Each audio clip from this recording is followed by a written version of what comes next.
Waduh, saya nggak berani bicara karma ya. Edi itu sebenarnya sahabat saya. Ya, dia sahabat saya, dia di kelas saya di Gajah Mada. Ya, jadi teman baik lah sebenarnya. Walaupun saya agak waktu itu sedih juga kenapa ya dia sebagai seorang ahli, tapi podcast dia tidak bertindak sebagai seorang ahli pidana lagi. Dia sudah seakan-akan mewakili dia sebagai jaksa gitu. Bahkan bayangkan aja pledoi kita pun di YouTube pun dia persoalkan, dia komentari, CCTV pun dikomentari, otopsi pun dikomentari, dan kebetulan salah pula gitu loh, salah pula. Bayangkan dia bisa mengatakan 3 hari sebelumnya Jessica katanya sudah datang memotret keadaan untuk merencanakan pembunuhan. Ini kan luar biasa kejinya sebanyak banyaknya dia ini, ya. Dan masih banyak lagi sebenarnya. Tapi ya udah, tadi teman-teman berpikir mau nyapain nggak ini? Rupanya udah jadi tersangka ya sudah lah. Soal ini dong Profesor Edi kan udah ditetapkan kan banyak yang sering soal ada Profesor Edi saya kenal 2 bulan. Dia bantu jaksa karena dia kan kejaksaan, wakil jaksa agung ya, kalau nggak salah ya. Nah, dari UGM lagi, dia kesel. Kenapa?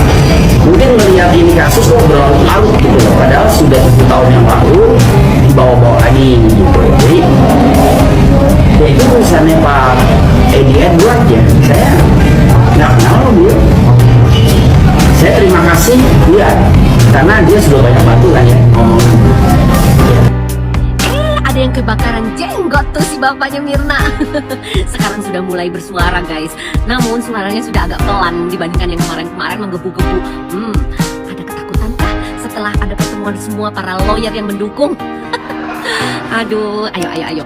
Terus semangat terus. Jangan apa ya istilahnya, jangan gentar dengan apa yang disampaikan oleh dia.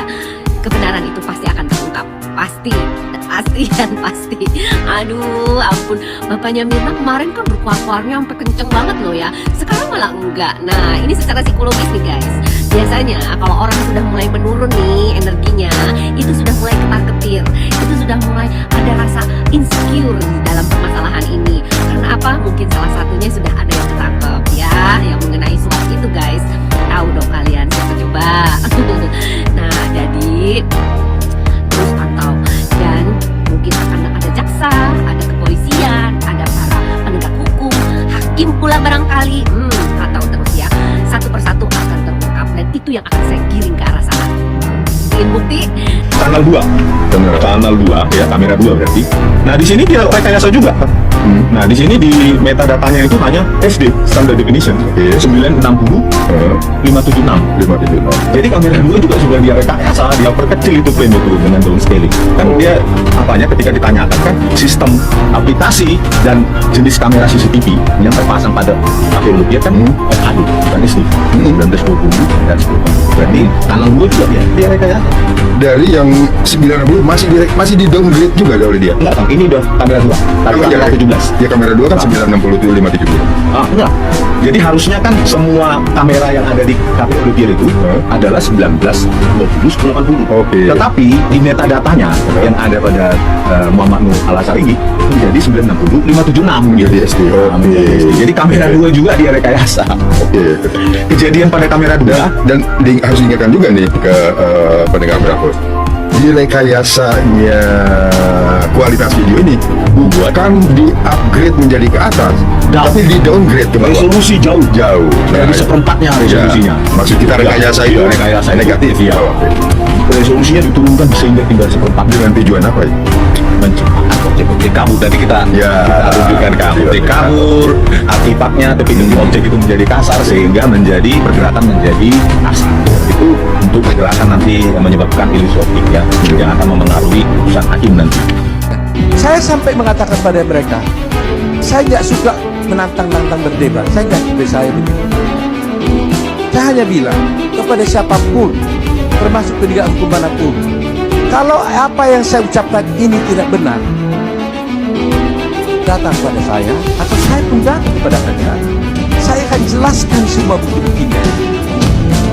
Kalau semua yang saya katakan ini tidak benar, tidak bisa saya buktikan, saya sampaikan di depan ini, saya akan berhenti jadi advokat.